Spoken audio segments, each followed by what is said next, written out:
Sometimes, just before reality itself begins to bend around you, the world seems to lose its rhythm. It is not broken, not flowing, but suspended, as though time itself has been placed on hold. The people around you begin to feel strangely distant, their voices echoing as if carried from another dimension. The goals you once pursued with relentless hunger lose their taste, and the desires that once guided you like stars in the night sky suddenly fall dark. This experience, unsettling as it may be, is not the death of movement. It is the universe preparing you for rebirth. You've been conditioned to believe that momentum is progress, that stillness is failure, that without forward motion, life has no meaning. But the truth is that what you are encountering now is not stagnation, it is initiation. Scientists describe a moment before a particle leaps into a higher state of energy. They call it quantum superposition. In this brief interval, the particle is not paused or frozen. Instead, it is at its most alive, holding all possible futures within itself, waiting only for consciousness to choose. This is where you stand right now at the crossroads of infinite timelines, suspended between the weight of what has been and the gravity of what could be. Far from being limbo, this is the cosmic loading screen. Your next chapter is not yet visible, but it is being rendered line by line in real time. The linear mind rebels here, craving proof, desperate for certainty. But the quantum realm does not operate on the laws of logic or impatience. It requires surrender, trust, and a willingness to dwell in the unknown. What you are experiencing is the dissolution of your old energetic architecture. Imagine your life as a network of vibrations, a scaffolding of frequencies that has held you in one version of reality for years. When your soul decides it is time to ascend, that entire structure begins to unravel, not in chaos, but with precise design. Old contracts expire, beliefs dissolve, identities lose their grip. At first you feel only emptiness, the absence of familiar drive. It feels wrong to the mind, but it is the clearest signal that something magnificent is already underway. Mystics across cultures recognize this sacred pause. The Christian contemplatives called it the dark night of the soul, when the old self dissolves before the birth of a truer one. Taoist masters spoke of Wu Wei, effortless action, where stepping back and entering stillness allows the current of the universe to carry you forward. Monks withdrew into desert silence, not to escape life, but to prepare for a deeper union with it. The stillness you feel now is not vacancy. It is creation gestating in the womb of time. During this phase, consciousness reorganizes itself to align with the new reality you've been calling forth.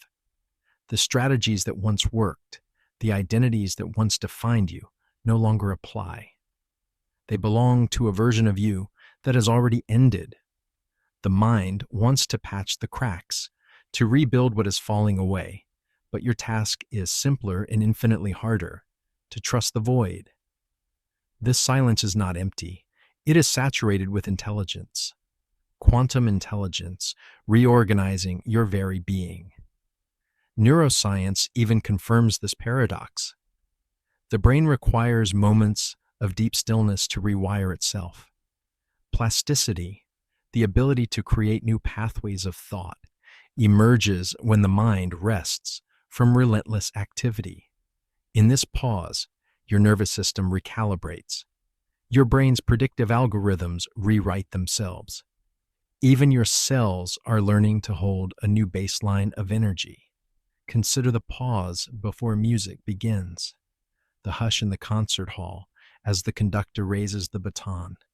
That silence is not wasted. It is the foundation of beauty. Or think of the archer drawing back a bow. The tension gathering not as hesitation, but as the very force that will propel the arrow beyond its target. That is what this moment is. Not a constraint, but the coil before release. Ancient cultures treated these moments of suspension with reverence.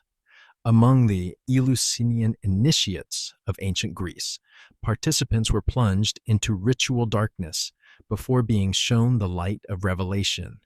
Among the Lakota people, vision quests required days of stillness and solitude, where the initiate waited, open and emptied, for the voice of the Great Spirit. Always, the sacred silence came first, the cradle of transformation. So when your life feels as though it has been stripped bare, when your ambitions feel tasteless and your energy unmoored, you are not failing. You are standing at the most potent threshold of your existence. You're being drawn back by forces unseen, not to bind you, but to launch you farther than effort alone ever could. This is the moment to breathe, to honor the quiet, to lean into the mystery. For what you mistake as emptiness is the seedbed of destiny. The universe is downloading your new operating system. The field is preparing your leap. And though your rational mind cannot comprehend it, your soul already knows. You are standing at the intersection of infinite timelines, and soon the path ahead will light itself with inevitability. What you are living through is not collapse in the ordinary sense. It is not chaos or ruin, though to the mind it may feel indistinguishable from both. What you are living through is systematic dissolution, the careful dismantling of the old energetic framework that has sustained your life until now. Picture your reality as an intricate lattice of beliefs, contracts, habits, and emotional patterns, each one vibrating at a frequency that keeps you tethered to a familiar world. When your soul determines that it is time for ascension, that lattice must fall away. It does not do so randomly. The collapse follows a hidden order. Outdated beliefs lose their grip first, often revealed in moments of quiet disillusionment. Identities you once wore proudly begin to feel like costumes, their seams unraveling with every breath. Relationships that were once contracts of mutual survival suddenly feel expired, their lessons complete. To your rational mind, this feels like abandonment. To your spirit, it is liberation. The reason this transformation feels like emptiness is because it begins in the invisible realm, long before it manifests physically. You sense the absence of drive before you glimpse the shape of what is coming. You taste ash where you once tasted sweetness, because your body no longer vibrates with the frequencies of your old desires.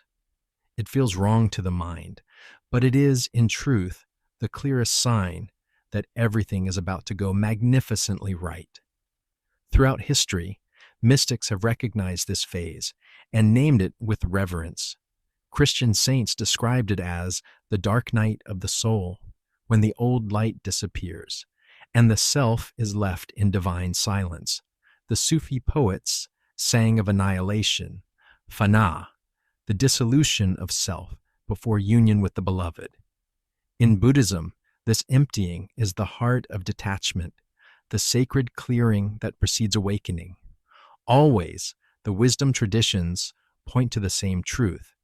Emptiness is not a void to fear, but a womb in which new life gestates. Even modern science affirms this paradox. Neuroscience reveals that the brain requires periods of stillness for rewiring. Without quiet, there is no new connection, no growth. Research into neuroplasticity shows that when the mind is not bombarded by relentless activity, it reorganizes itself, laying down fresh pathways. In other words, transformation demands pause. It demands space. The same is true of the body. As you begin to embody a higher frequency, your nervous system recalibrates. Your cells learn to hold a new charge. Old emotional signatures dissolve at the molecular level. What feels like fatigue, detachment, or numbness is, in fact, the most sacred labor.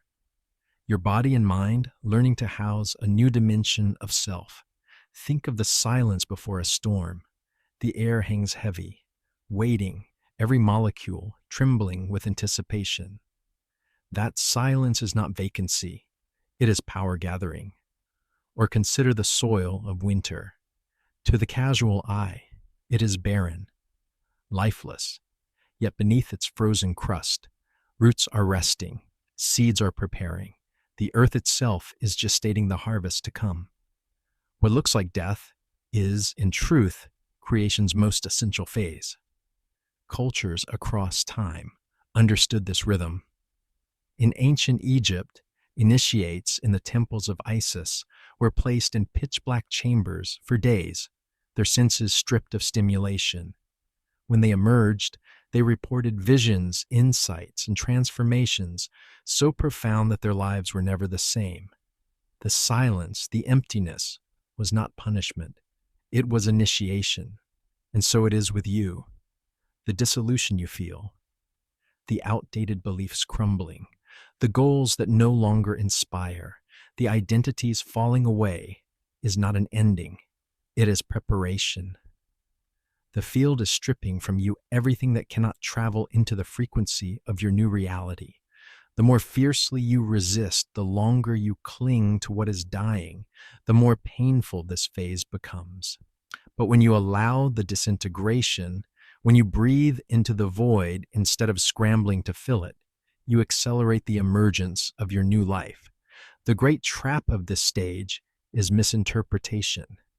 Many panic at the stillness, interpreting the emptiness as failure.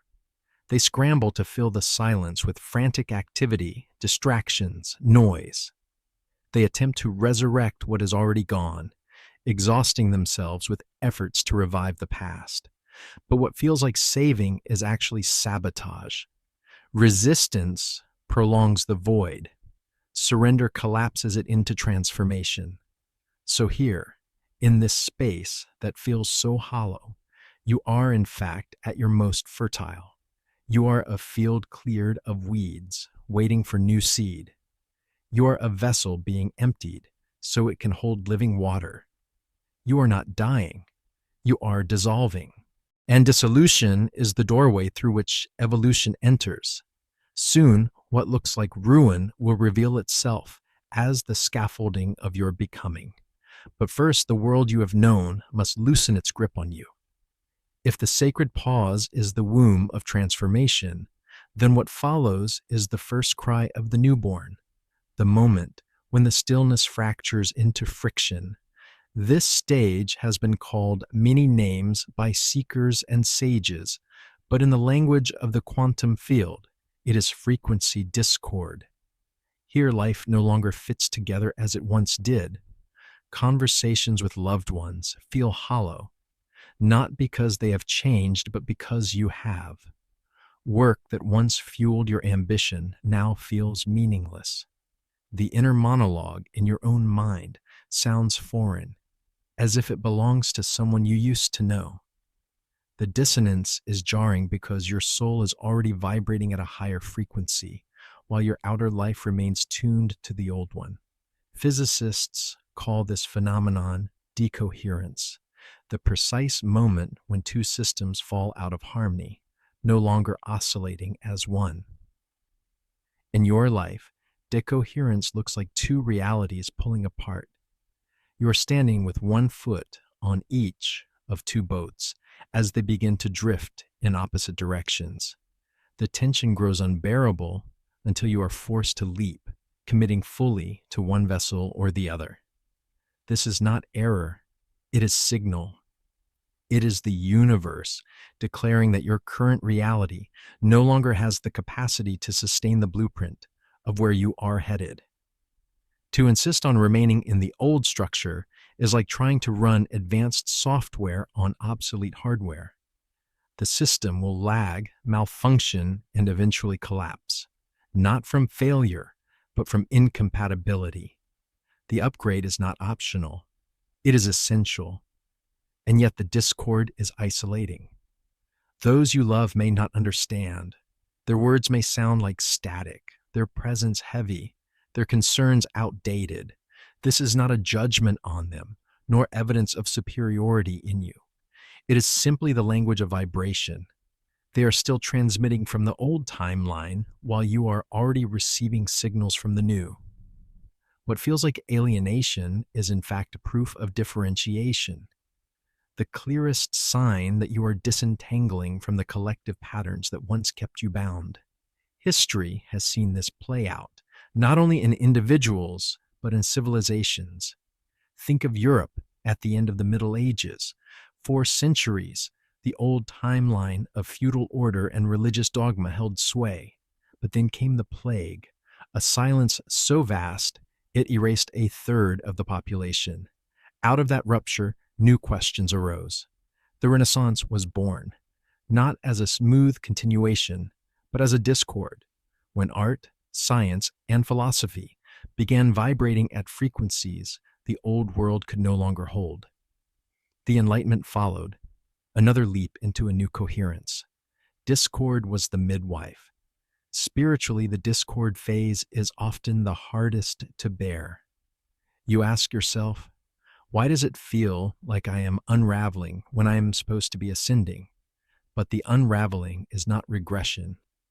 It is the shedding of resonance with your former timeline. Imagine the snake shedding its skin. It writhes, restless, as the old shell cracks and splits. But the snake is not dying. It is freeing itself. The quantum field explains this too. In experiments on entanglement, once two particles connect, they remain bonded no matter how far they drift apart. You are entangled with your future self right now. Every thought, every feeling, every choice you make sends information instantly across time to the version of you that already lives in your new reality. This is why, in moments of discord, you sometimes experience flashes of absolute knowing, sudden clarity about decisions that baffled you for months, insights that appear from nowhere but feel utterly true. They are not random. They are transmissions from your future self, whispering through the thinning membrane between timelines. But with this gift comes challenge. The mind, terrified of uncertainty, clings desperately to what is dissolving. It whispers of fixing, of restoring, of mending what is falling away. It begs you to patch the sinking boat rather than leap into the one already built for you. Yet in the quantum field, clinging to the old is not preservation. It is regression. What feels like destruction is, in fact, density shitting, the lightening of the soul so it can rise. This discord is not a punishment. It is propulsion. Every uncomfortable silence, every strained relationship, every passion that suddenly feels like dust is evidence that you are being drawn toward coherence with your new reality. The discomfort is the stretch between worlds, the ache of growth, the sound of one frequency fading as another begins to sing. So if you feel dislocated, if the familiar no longer fits, but the new has not yet arrived, you're exactly where transformation requires you to be, on the trembling threshold of the leap itself. As the discord deepens, something curious begins to happen. Your emotional world grows sharper, louder, almost unbearable at times. It is as though someone has reached inside your being and twisted the dials of sensitivity to their maximum setting. One moment you are ablaze with certainty, convinced that something magnificent is unfolding. The next, you are plunged into doubt, questioning whether you've been chasing illusions. This is not instability. It is the signature of transition. In the quantum world, before a particle settles into its new state, it flickers, oscillating between probabilities until one becomes dominant. This is what your emotions are doing now. They are not betraying you. They are mirroring the field itself as it collapses into coherence. The turbulence feels overwhelming because your consciousness is performing an extraordinary task. It is scanning every memory, belief, and attachment you've ever carried, asking a single question: does this belong in the new reality, or is it residue from the old? The process is emotional because emotions are the messengers of transformation. They are the body's language for announcing that something is leaving or entering. Mystics and initiates have always known this phase. In ancient rites of passage, initiates were led into emotional storms deliberately. Among the indigenous peoples of the Americas, the vision quest often meant days of solitude, hunger, and raw emotional exposure so that the seeker would break open, emptied of resistance. In Eleusis, initiates drank the sacred kykeon and were plunged into visions that could terrify or exalt, their emotional intensity a crucible of rebirth. Even neuroscience confirms the necessity of this storm. The human brain is a predictive organ, constantly constructing models of the future from the past. When you attempt to leap into a new state, your higher self draws you forward, but your subconscious pulls backward, insisting on familiar patterns because they feel safe. This tug of war creates emotional oscillation, joy, then fear, certainty, then doubt. It is not regression, but recalibration. Think of turbulence in flight. When the aircraft shudders, it does not mean it is falling. It means it is moving through layers of atmosphere that require adjustment. Your emotions are doing the same, adjusting you to an altitude you have never experienced before. The intensity is not proof of failure. It is proof that the leap is near. During this phase, you may weep for no reason. You may laugh with joy disproportionate to the moment. You may dream vividly with images that defy logic, but leave traces of truth in your waking heart. None of this is madness. It is purification. The grief rising is ancient, carried for lifetimes. The laughter erupting is the soul recognizing its freedom. The strange dreams are transmissions from overlapping timelines, glimpses of the reality you are entering. The danger here is misinterpretation. Many mistake doubt as evidence that they are off course. They think, if I were truly evolving, I would feel calm. But this is like assuming that a storm means the sea has stopped moving. In truth, the storm is proof of motion, the body's way of metabolizing transformation. The key is neutrality. When joy arises, do not cling to it as proof of progress. When fear arises, do not treat it as failure. Breathe into both, holding them as passing weather. Picture yourself as the still point at the center of a storm, grounded and observing, while the winds howl and shift around you. In that groundedness, your emotional frequency stabilizes. This is more than survival. It is initiation. The universe is asking, can you hold coherence even when everything shakes? Can you trust the leap even when emotions roar like waves? For the reality you are stepping into will also carry unknowns, challenges, and storms. Your ability to stay grounded now is the training ground for flourishing later. Ancient cultures knew this trial well. In the initiation schools of Egypt, disciples were tested with fear, placed in chambers of darkness, confronted with symbols of death, not to harm them, but to see if they could maintain presence when every instinct screamed otherwise. In the Christian desert, monks spoke of acedia, a storm of despair and restlessness that nearly every ascetic faced before illumination. Survival was not the point, mastery was. So when your emotions swell, when joy and fear chase each other through your veins like lightning, remember, you are not unsteady. You are in motion. You are oscillating between worlds, and the more gracefully you navigate these waves, the sooner they collapse into one reality. Soon you will not flicker between frequencies. You will have landed solid and whole in the one your soul has chosen. There is a pattern almost every seeker notices right before the leap completes. The ghosts of the past reappear. The very challenges you thought you had conquered return, sometimes with startling precision. An old fear rises again, though you are certain it had dissolved. A financial worry surfaces that mirrors one from years ago. A relationship trigger appears in a new disguise, pressing on the same wound you believed was healed. It feels cruel at first, like punishment from the universe. But these are not punishments, they are invitations. What you are facing is the final test, not in the sense of an exam administered by some cosmic judge, but as a last systems check from your own subconscious. Every outdated pathway in your brain, every reflex your nervous system rehearsed for years, is asking you one final question. Do you still want to live here?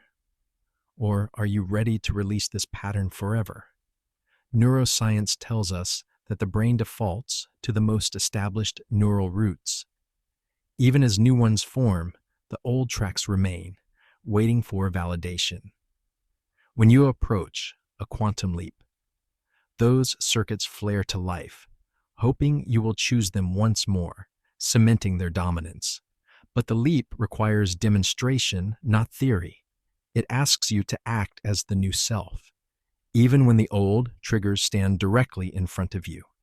In quantum terms, this is the collapse of probability.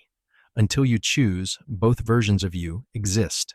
The one who reacts as before, and the one who responds from alignment. They coexist in superposition, waiting. The instant you embody the elevated choice, meeting scarcity with trust, anger with compassion, fear with steady presence, the old wave collapses. The outdated self dissolves, and the new one becomes the only reality vibrating through the field. Myths and stories across cultures have always echoed this stage. Odysseus, after years of wandering, faced the sirens again, the same temptations he had known before.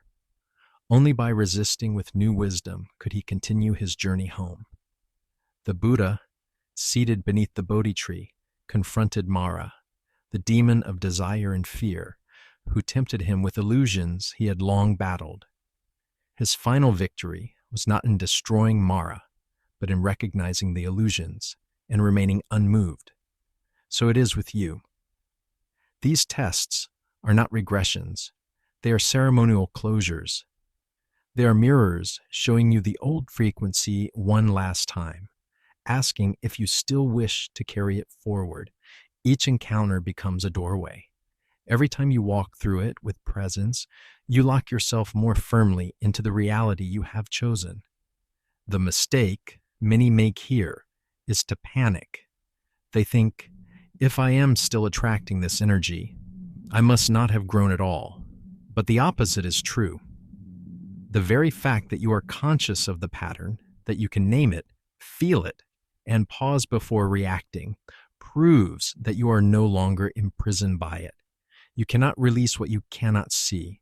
The resurfacing is proof of readiness, not failure. Think of pilots in a flight simulator. They are placed in conditions of turbulence and emergency, not because they are failing, but so that when the storm arises in the real sky, their response is already embodied.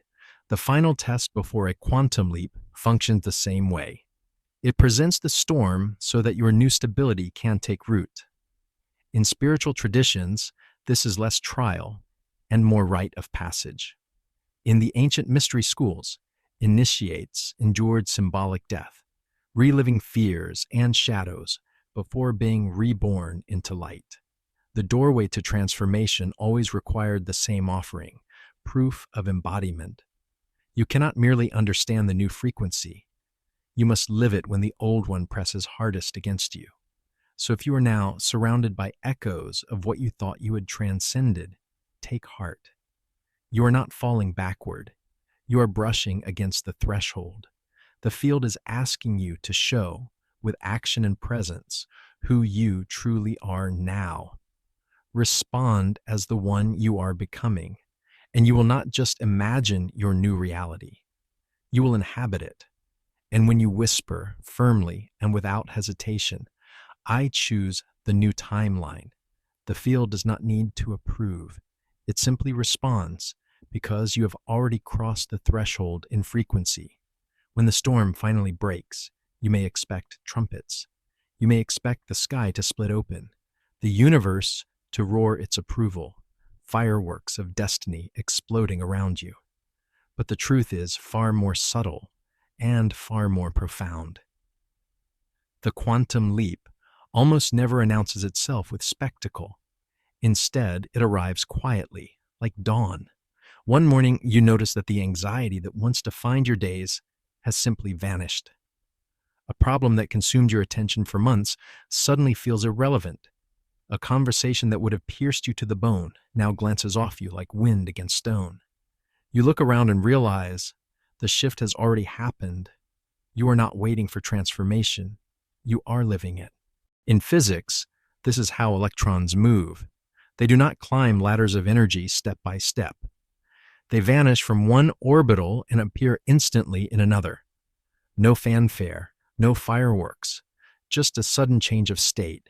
In the same way, your leap deposits you into a reality that feels so natural, so seamless, that the mind almost dismisses it. Was that it? Was this the big change? But that is the essence of integration. The new reality is not something you strive to notice. It is simply who you are now. Signs of this quiet arrival begin subtly. Foods you once craved no longer appeal. Music that used to stir you now feels flat. Places that once felt safe now feel foreign, while new spaces call to you with inexplicable familiarity. Relationships shift too. Friends who once occupied the center of your orbit begin to fade, not through conflict, but through silence, as though the bond itself has dissolved. Others appear unexpectedly, drawn into your life as if guided by an invisible thread. This is not loss. It is reorganization. The quantum field always arranges your external world to match your internal frequency. The people and places that resonate with your new vibration remain. The rest fall away.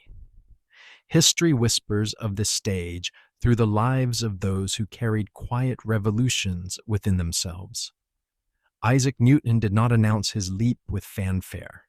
He simply sat in an orchard and saw an apple fall. And in that ordinary moment, the laws of gravity crystallized in his mind. Archimedes stepped into a bath and understood displacement, leaping from the tub not because the event was grand, but because the realization had been seeded long before. Great monks have spoken of their enlightenment arriving not in visions of fire, but in the stillness of washing a bowl, hearing a bird sing, noticing the breath. So too will your arrival feel ordinary, and yet extraordinary. The very ordinariness is the proof. The leap is not something outside you. It is who you have become. Spiritually, this quiet arrival is the universe's confirmation that you have matched the frequency so completely, there is no longer any struggle to manifest. The field no longer needs to send you signs. You are the sign. You are inhabiting the reality you once only dreamed of. And yet, paradoxically, this is often when subtle synchronicities increase. Not because you need reassurance, but because the universe delights in playing with coherence. A stranger says the exact words you needed to hear. A book falls open to a sentence that feels written for you.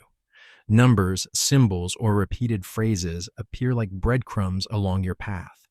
These are not validations. They are reminders. Yes, you are here. Keep walking.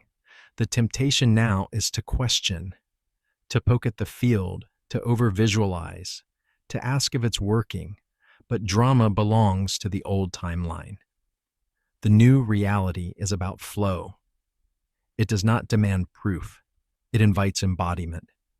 This is the moment to ask a new question, not, did it work? But, how do I live fully as this version of myself? Every action, every choice, now becomes an expression of alignment rather than a desperate attempt to create change. You no longer need to manifest. You need only to live. The leap has never been about spectacle. It has always been about resonance. The old world dissolves so completely that, looking back, you may wonder why it ever held such weight. The new one feels so natural. It is difficult to imagine a time when it wasn't already yours. That is the sign of true arrival, when transformation is no longer something you achieve, but something you simply are. Arrival is not the end. It is the beginning of something even more profound: stabilization. Once the leap has occurred, and you have landed fully in your new frequency, the task shifts from reaching to rooting. This is where the new reality must be made into home, not a passing destination. The quantum field responds most powerfully, not to fleeting bursts of desire, but to coherence sustained over time. The longer you can hold your vibration steady, the more deeply the new timeline solidifies around you. This is why ancient cultures embedded rituals into the moments after transformation. A rite of passage was never complete with the breakthrough itself.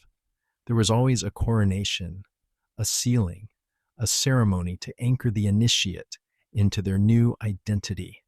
Among the Maasai, a boy who completed his initiation into manhood did not simply return to life unchanged. He was given a new name, a new role, and a new place within the tribe. Among medieval knights, the vigil before knighthood was followed by the dubbing ceremony, anchoring their vow into permanence. Even monarchs throughout history underwent anointing, crowns pressed to their brows, binding them not just legally, but energetically to their station. Stabilization was always honored as essential. So too must you anchor your leap. This means refusing to slip back into the habits of the old self, even when life grows quiet. It means trusting the new reality, even without dramatic signs, resisting the urge to test the universe for proof. The leap is not fragile. It is only your doubt that makes it seem so. Stabilization also means embodiment. Rather than asking, "When will my new life appear?" you begin asking, "How do I live as this new self today?" Each choice becomes a declaration. Each act, however small, reinforces the coherence of your timeline. Eating with intention, speaking with clarity, walking with presence, these are not trivial acts. They are the living proof of who you now are. And then comes expansion. Once stabilized, the leap unfolds into infinite layers. The new frequency you inhabit becomes the platform for further leaps, further creations. You stop seeing transformation as an occasional event and begin to recognize it as the rhythm of existence itself. Life is no longer about chasing breakthroughs, but about living in continuous evolution. There is a paradox here. The more you stop striving, the more the field unfolds around you with elegance. Opportunities appear unforced. Relationships align without struggle. Synchronicities weave through your days, not as isolated miracles, but as the natural texture of reality. You realize that you are no longer manifesting in the way you once understood it. You are inhabiting a reality that constantly reshapes itself to mirror your coherence. This is where destiny feels less like a destination and more like a current. You no longer grip the oars, thrashing against the water. You allow yourself to be carried by the river of alignment. The energy that once went into resistance and effort now pours into creation, expression, service, joy. Remember, the leap was never about reaching for a far-off future. It was about remembering the truth that you already contained this timeline within you. Now that you have crossed the threshold, your only task is to deepen, to live, to expand. So if you feel the quiet power of arrival within you, honor it, stabilize it with presence, expand it with courage. Recognize that what you are experiencing is not coincidence, not fantasy, not temporary. It is the elegant unfolding of the quantum field through you. And perhaps most importantly, trust that this is not the final leap you will take. Life will call you forward again and again, each time asking for greater coherence, greater surrender, greater embodiment. The difference now is that you know the rhythm, you know the signs, you know that silence is not failure, discord is not ruin, and turbulence is not regression. They are simply the sacred mechanics of becoming. You are no longer a seeker stumbling through darkness. You are a participant in the greatest mystery of all, the endless expansion of consciousness through the quantum dance of reality. And as you breathe into this truth, one thing becomes undeniable. The leap has already occurred. The new reality is not coming. It is here.